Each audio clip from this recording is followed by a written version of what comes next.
So Cryuff is back alongside Figo and Rivaldo, and I've got 10 different builds for them. Let's start off. First build is with Cryuff, and this is kind of my striker build. You can see the 90 finishing, quite high dribbling and really good balance. So yeah, there's no faults really with this build, except for the kicking power is a bit low. So the next build has kind of rectified that, and you get a bit more kicking power and you trade it for the finishing. Overall, the kick and power probably will be more effective, especially considering if you get a form boost, you'll get like +2 on the finishing to 90, and then you'll also get it on the kick and power. So you'll have both of those stats at 90 instead of before where you only have 90 finishing all the time and then kick and power up to 87 or 88. So I do think this second build is the best for the striker one. It doesn't look as good on paper, but when you go in game, it'll look a lot better. Next build is more of a dribbling build. You can see we put the balance up to 95. So the balance is very important to how players dribble, especially with whole players, I find. Because if you're taking longer strides, I find balance helps with that. And then we still have got the finishing high, but the kicking power isn't that good. So you've noticed in all the builds, we haven't level passing. So the next one is level and passing. This is the more well-rounded build. To be honest, I don't think this build excels enough at anything. It just needs more of the finishing really to be a top tier player in my opinion. So I wouldn't really go for this build, but just in case people were curious, if you wanted a balanced build, this is probably what I would go for. Now, if we look at Cryuff skills, he's missing a few of them, but if you get these necessary skills on him, it becomes a very good player. So the skills I'd recommend on Cryuff are double touch, true passing, and soul control. So they're the kind of must-haves. Obviously, you know why double touch and soul control are being put on. Well, double touch anyway, because I think you need it on most forwards. Soul control because he already has flip flap, you'll get that level 3 double touch, and he does have the very high weak foot, so he will be a player that you can do that Frankinho double touch onto either side. And then true passing, I mean every player on the pitch pretty much needs true passing, so that's kind of self-explanatory. After that you can go for long range shooting and long range curler. I think you could go for both, or you could only go for one. If I had to pick one, it would probably be long range shooting, just because his kicking power isn't as high. And I find kick and power is more important for the curl shots, funnily enough, than curl the stat is itself. And then for the last skill, you should definitely go for first time shot. It'll make him a lot more meta.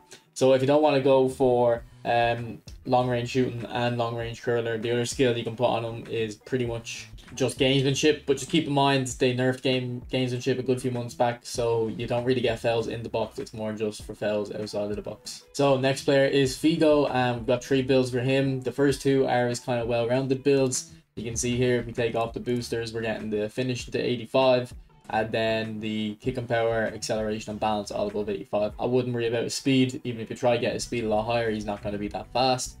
But yeah, so this is the build. I think the 95 dribble and 95 tight possession, I feel like players dribble at a new level like that. He's got 88 finishing and 89 kick and power, so he will be reliable, particularly if you play him on the left wing. And it's similar to what we were talking a moment ago with Cryuff, with the form boost. He's on B form permanently. He should get the arrows up. You can see the percentage chances here. That should take him to 90 finishing and then definitely 90 kick and power. So he will be very kind of a good ball striker essentially. This one here, it's pretty similar build. We did do more kick and power / speed, kept the finishing. We just took a little bit off the dribbling and a little bit off the passing. It's a very similar build. Just the concept switches around with the form. The form now goes onto the dribbling, so you're waiting on the form to get you increased dribbling, but it will happen pretty much every game. So I do think this is a good build as well.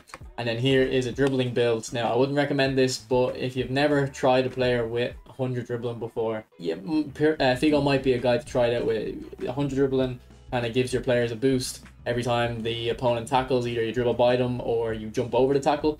Or obviously sometimes your opponent does get the ball, but I do find a lot more often your players will just kind of, they'll have an animation to get by the opponents. So I do think that is that 100 dribbling and tight possession is very effective. Now this isn't a legend, but there is a Vinicius Jr. in this pack, and he looks really good.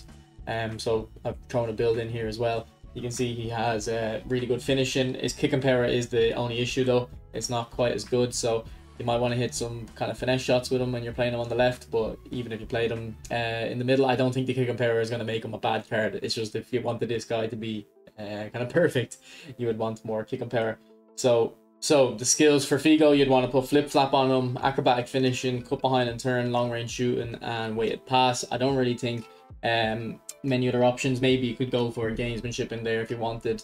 And you know what, it might be better to have gamesmanship on Figo compared to Cryuff, just because he can't play him striker. He's not a whole player. Cryuff will be in the box a lot more. Figo might be a little bit deeper. And then if we go to the skills for Vinicius Jr., you can see with Vini's skills, I'm actually impressed with what he starts with. He starts with level 3 double touch, acrobatic finishing, and through passing. They're the 5 skills I'd want on him from the start. So he actually has got all of them. So for Vini, you don't actually need to put the skills in this guy. This is just kind of a luxury thing. I would put first time shot, long range shooting, Marseille turn, and cut behind and turn. That's only 4 skills. There's 5 slots. That last slot, maybe a fighting spirit or a super sub, depending on how your squad looks. Yeah, this Vini does look very interesting. And then the last player is Rivaldo. So I've got 3 builds for this guy. This is my shooting build. You know, I've always said don't go above 95 finishing. Unless you're going to go to 100, you might as well stick with 95. The only reason I've got 96 is just to get the curl to 90 as well.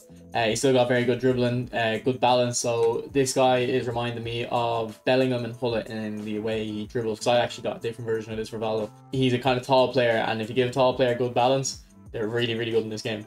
And then the 95 kick and power as well. Like, this guy is surprisingly, well, I guess it's not surprising, he's a Ballon d'Or winner, but a lot of people are overlooking this guy. I think he looks really good. If we move on to the other build, this one is a bit more balanced. It has passing, and he's got the 88 low pass, so you can get him to the kind of highest pass you really want to go for and still have him be a good, well-rounded card. The only problem with this build is it doesn't have as much curl, and I think Rivaldo's definitely a player you want high curl on. Got the kick and power, so it won't be like he can't hit the long range finish shots, but it would help for the inbox ones. And the last build is a dribbling build. I wouldn't really use this, but again, I just want to kind of showcase what you can do with the builds. I don't think this is going to be too effective, just because while he does have really good dribbling stats, he's just not quite quick enough, which wouldn't be a major issue, but he is pretty one-footed. So this is the old card. It's the same kind of weak foot stuff though. He's got high weak foot. I know that shouldn't be one-footed, but trust me, I've used him for 40 games. I never really noticed his right foot. It's probably because the usage is only occasionally. And this one has rarely, which I assume rarely is less often than occasionally. So I do think he is kind of a player you should consider as one-footed. Now, if we look at his skills, I would put double touch, one touch pass, first time shot, soul control. What was my last one? Okay, there's 2 actually. You can go for either scissors feints or rising shot. Scissors feint will be good in him just because he's kind of got long legs, and I find scissors feint is best on players with long legs. But if we go back to the builds as well, rising shot is really good on players with good kick and power and finishing. I mean, it's kind of obvious, but whatever build you go for, he's going to have really good kick and power and finishing. So if you put, he starts with long range shooting. So long range shooting mixed with rising shot, it's kind of for the edge of the box shots. Kind of when you're one-on-one with the keeper and you feel like if you're going to have to continue dribbling in, you're going to get too close and miss. Rising shot is really good for just kind of taking that shot and putting it in the back of the net. So a pretty decent pack. I won't be spinning just because I don't really want to spend more money on the game. But if you do spin, I do think Cryuff, if you got Cryuff early, I'd stop there. If you get Cryuff and Rivaldo early, I'd stop there. Basically, spin until you get Cryuff. That's kind of how I would view this pack.